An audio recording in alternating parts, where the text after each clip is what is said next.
మీ పరిపాలన కేవలం వెల్ఫేర్ మీద దృష్టి పెట్టారు, డెవలప్మెంట్ మీద లేదు అనేది ఇప్పుడు ఎన్నికల సందర్భంగా జరుగుతున్న అతిపెద్ద చర్చనీయాంశం. మీరు క్లారిఫై చేయదలుచుకున్నారా? Yes, my government, my priorities only welfare అని చెప్పదలుచుకున్నారా?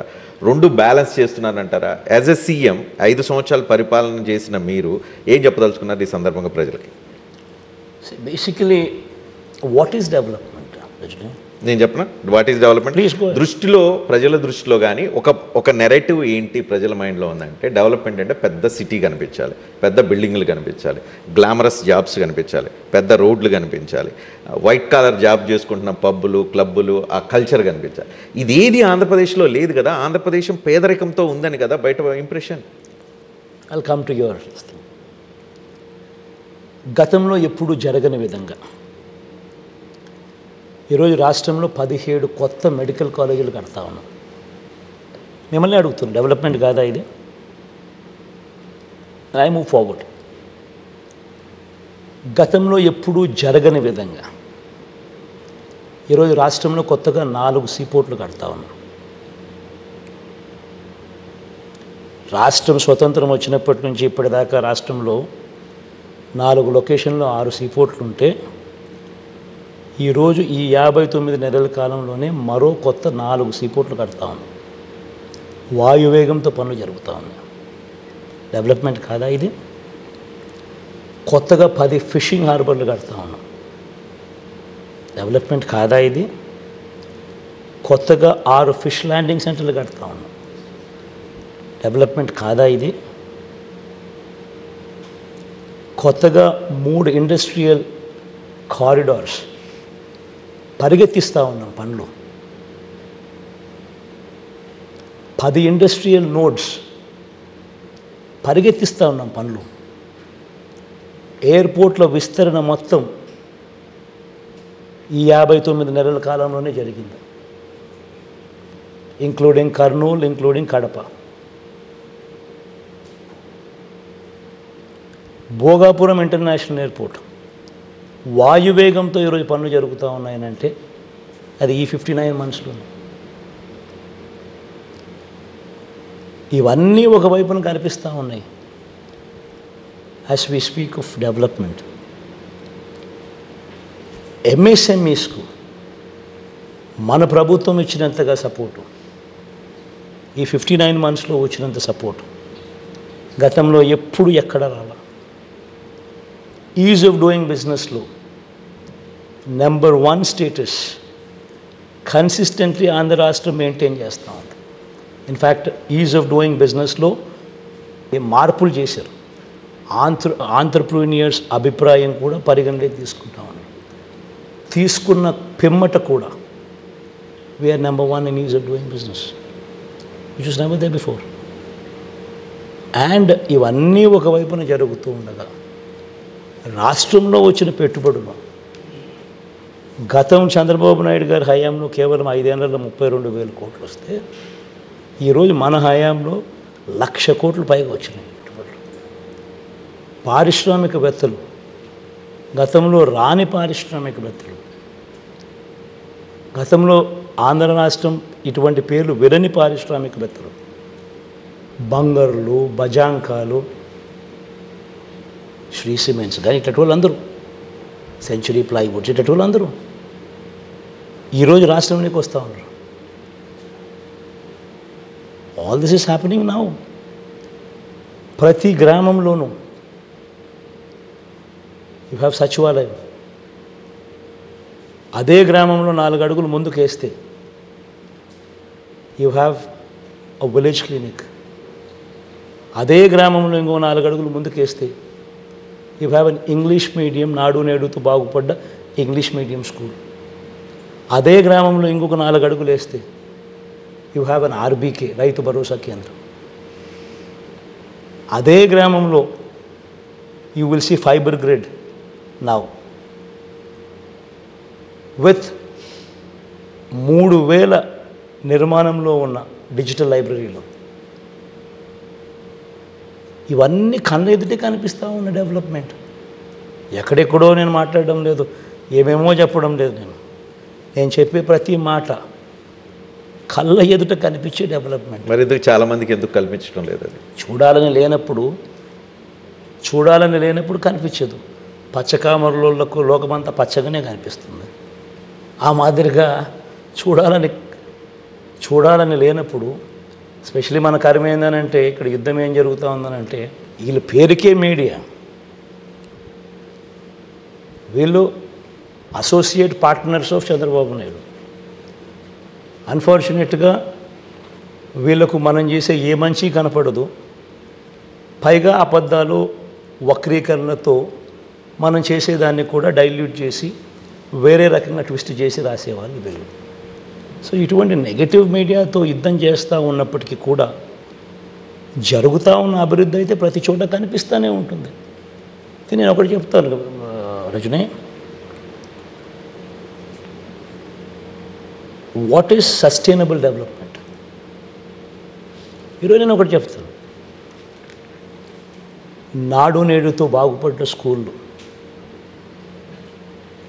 ఆ స్కూల్స్లో ఇంగ్లీష్ మీడియం, 3rd క్లాస్ నుంచి subject teacher concept, 3rd class నుంచే TOEFL as a period made available in schools. 6th క్లాస్కి వచ్చేసరికి every classroom is digitized with IFP panel, digital బోధన 6th class నుంచి. 8th క్లాస్కి వచ్చేసరికి పిల్లల చేతుల్లో ట్యాబులు. గవర్నమెంట్ స్కూల్లో పిల్లలందరికీ బైలింగ్వల్ టెక్స్ట్ బుక్స్, అంటే ఒక పేజ్ తెలుగు, ఒక పేజ్ ఇంగ్లీష్. కళ్ళ ఎదుట కనిపిస్తూ ఉన్న డెవలప్మెంట్ ఇది. వీటికి తోడు తల్లులను ప్రోత్సహిస్తూ పిల్లలను బడులకు పంపేట్టుగా ఓ Amma Vodi. It's a comprehensive plan. పెద్ద చదువులకు ఏ ఒక్కరూ కూడా దూరం కాకూడదని, పెద్ద చదువులకు పూర్తి fee reimbursement, Vidya Deevena, Vasathi Deevena. First time curriculum పిల్లల చదువుల గురించి ఇంతగా పట్టించుకొని, not only at this primary level but also at higher education లెవెల్లో కూడా కరికులంలో మ్యాండేటరీ ఇంటర్న్షిప్, కరికులంలో first time international universities, Harvard, MIT, Stanford, LSC, ఇటువంటి ప్రఖ్యాత యూనివర్సిటీకి సంబంధించిన కోర్సెస్ అవి ఆన్లైన్లో మన కరికులంలో, మన డిగ్రీస్లో అనుసంధానం. వీటి సర్టిఫికెట్స్ ఇచ్చేది వాళ్ళు. Just imagine 15 years down the line, ఈరోజు ఫస్ట్ క్లాస్లో చదువుతా ఉన్న పిల్లోడు 2025 ఐబీ ఫస్ట్ క్లాస్, 2035 ఆ తర్వాత every year IB keeps upgrading, 2026 second class, 2027 third class and so on and so fourth. 2035కి వచ్చేసరికి ఆ పిల్లోడు 10th క్లాస్ ఐబీ రాస్తాడు, ఐబీ సర్టిఫికేషన్. దాని తర్వాత డిగ్రీలో జాయిన్ అవుతాడు. డిగ్రీలో 30% of his curriculum at least he will have courses certified by LSE, Harvard, MIT, Stanford.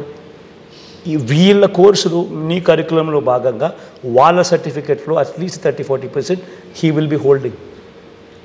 Just imagine 15 ఏళ్ళ తర్వాత ఆ పిల్లాడు ఐబీ సర్టిఫికెట్తో, గవర్నమెంట్ స్కూల్ పేద పిల్లాడు, ఐబీ సర్టిఫికేట్తో వచ్చి 10th క్లాస్ పాస్ అయ్యి డిగ్రీకి వచ్చేసరికి 30-40% ఆఫ్ హిస్ కరికులంలో కోర్సెస్ ఆ రకమైన ఇంటర్నేషనల్ ఎల్ఎస్సి, హార్వర్డ్, స్టాన్ఫోర్డ్ వంటి సర్టిఫికెట్లతో సర్టిఫై చేసిన కోర్సులు, డిగ్రీలతో ఉద్యోగం కోసం అప్లై చేస్తే can you imagine what kind of jobs you will get? This is called sustainable development. ఈరోజు ప్రతి పైసా మనం పిల్లాడి మీద, పాప మీద ఇన్వెస్ట్ చేస్తూ ఉన్నాం. ఈ సీడు పెద్దదై ఒక వృక్షం అవుతే పేదరికం అనేది మటుమాయమైపోతుంది. That is called vision, that is sustainable development, that is called అభివృద్ధి. In spite of all these thing, ఇవన్నీ నేను చెప్పిన దానికి అన్నిటితో పాటు this is going to transform lives. Okay, education system okay, మీరు చెప్పినవన్నీ రిఫ్లెక్ట్ అవుతున్నాయి, కనిపిస్తున్నాయి. ఇవన్నీ fruits next 4 years 5 years 6 years తర్వాత వీళ్ళందరూ బయటకు వస్తే మీరు అంటున్నట్లుగా వాళ్ళ జీవితాలు, వాళ్ళ కుటుంబ జీవితాలు మారే అవకాశం ఉంది. కానీ ఇమీడియట్గా ఈరోజు ఈ క్షణంలో నాకు కనిపించాల్సిన అభివృద్ధి కనిపించట్లేదని ఒక మిడిల్ క్లాస్ లెవెల్లో ఉన్నవాడు, ఉద్యోగాలు చేస్తున్నవాడు, వాళ్ళు అనుకునే పరిస్థితి కనిపిస్తుంది. 4 సీపోర్ట్లు కనిపి ఇంతకుముందు నేను చెప్పినాను, 4 సీపోర్ట్లు కళ్ళెదుటే కనిపిస్తూ ఉన్నాయి, 10 ఫిషింగ్ హార్బర్లు కళ్ళెదుటే కనిపిస్తూ ఉన్నాయి, 6 ఫిష్ ల్యాండింగ్ సెంటర్లు కళ్ళెదుటే కనిపిస్తూ ఉన్నాయి. దాంతో ఏమొస్తుంది మాకు అని అంటున్నారు కొంతమంది. అదే అభివృద్ధి రజనీ. అసలు దానివల్లే నీకు మెడ్రాస్, చెన్నై అనేది, why did it become Chennai? Because of the port. Bombay అనేది, why did it become Bombay? Because of the port. ఈరోజు శ్రీకాకుళంలో పోర్టు కడతా ఉన్నాం. Srikakulam one day will become a Bombay because of the port. Jagan కట్టిన పోర్టు. రామాయపట్నంలో పోర్ట్ వస్తూ ఉంది, మచిలీపట్నంలో పోర్ట్ వస్తూ ఉంది.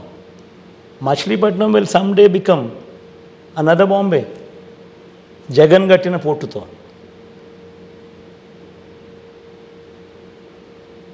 కళ్ళెదుట కనిపిస్తూ ఉన్నాయి. ఇవన్నీ కనిపిస్తూ ఉంటే ఇంకా చూడకూడదు అని అనుకుంటే వాళ్ళకి మనం ఇంకేం చెప్పలేము. ఇవన్నీ ఎన్ని రోజుల్లో ఫ్రూట్స్ అందే అవకాశం ఉంది? స్థానిక ప్రజలకు కావచ్చు, ఉపాధి అవకాశాలు కావచ్చు, మీరు చెప్తున్న బాంబే తరహా డెవలప్మెంట్ కావచ్చు, ఎన్ని సంవత్సరాలు పడుతుంది? ఐ థింక్ మీరేం చేయాలంటే రజనీ, నేను అడుగుతున్నా కాబట్టి ప్లీజ్ కెమెరాని తీసుకుంటండి, కడతా ఉన్న 4 పోర్ట్లను చూపించండి. చూపించాం మేము ఆల్రెడీ. చూపించిన తర్వాత పర్సెప్షన్ కొంత ప్రజలకు చూపించండి, మారింది. ప్రజలకు చూపించండి. కడతా ఉన్న 4 పోర్ట్లు చూపించండి, కడతా ఉన్న 10 ఫిషింగ్ హార్బర్లు చూపించండి, కడతా ఉన్న ఇంటర్నేషనల్ ఎయిర్పోర్ట్ భోగాపురంలో కడతా ఉన్న ఎయిర్పోర్ట్ను చూపించండి, విస్తరించిన ఎయిర్పోర్ట్లను కూడా చూపించండి. ఇవన్నీ కళ్ళ ఎదుటే కనిపిస్తూ ఉన్న అభివృద్ధి కార్యక్రమాలు. ఇవన్నీ ట్రాన్స్లేట్ అవుతాయి. Unfortunately we do not have Hyderabad city, which is a power engine. 60% of the revenues, 60% of the revenues of Telangana come only from Hyderabad, because it is the growth engine. Mana growth engine atuvantidi is Vizag. It is the biggest city. Rashtramlo biggest city is Vizag. దీంట్లో మనం Bhogapuram international airport ఏదైతే కడతా ఉన్నామో అది, ఉత్తరాంధ్రకు సంబంధించి శ్రీకాకుళంలో వచ్చే ఆ పోర్టు, ప్లస్ మనం విశాఖపట్నం మీద ఫోకస్ పెడుతూ మనం అక్కడే షిఫ్ట్ అయిపోయి విశాఖపట్నంలోకి మనం మకాం మార్చి ముఖ్యమంత్రి అక్కడే ఉండడం మొదలుపెట్టి, దాని మీద ఎప్పుడైతే అక్కడ ఫోకస్ వస్తుందో అప్పుడు 10 సంవత్సరాల తర్వాత మనకు తెలియకుండానే విశాఖపట్నంలో ఎంతో అభివృద్ధి జరిగి హైదరాబాద్కు, బెంగళూరుకు, చెన్నైకి కాంపిటీషన్లోకి వెళ్ళిపోతున్నది. వెరస్ అమరావతి అనేది, సోకాల్డ్ అమరావతి అనేది, ఇది విజయవాడలోనూ లేదు, గుంటూరులోనూ లేదు. 40 kilometers away from Vijayawada, 40 kilometers away from Guntur, in a barren land. ఇందులో బేసిక్ ఇన్ఫ్రాస్ట్రక్చర్, రోడ్లు, వాటరు, ఎలక్ట్రిసిటీ, సీవేజ్, ఇటువంటి బేసిక్ ఇన్ఫ్రాస్ట్రక్చర్ కట్టడానికి, బిల్డింగుల గురించి నేను మాట్లాడడం లేదు, మిగతాటి చెప్తున్నా, బేసిక్ ఇన్ఫ్రాస్ట్రక్చర్ కట్టడానికే ఎకరాకు 2 కోట్లు అవుతుందని వీళ్ళే లెక్కలు కట్టి డిపిఆర్లు ఇచ్చారు. 50,000 ఎకరాలు అంటే ఇంటూ 2 కోట్లు అంటే 1,00,000 కోట్ల రూపాయలు. అది ఈరోజు 1,00,000 కోట్లు. ఇది ఈ 1,00,000 కోట్లు పెట్టేసరికి ఈ 15 ఏళ్ళు 20 ఏళ్ళు అవుతుంది. ఈ 15 ఏళ్ళకు 20 ఏళ్ళకు ఈ 1,00,000 కాస్త ఈ 15 లక్షల కోట్లు, 10 లక్షల కోట్లు, 15 లక్షల కోట్లు అవుతుంది. It's always going to be a dream chasing.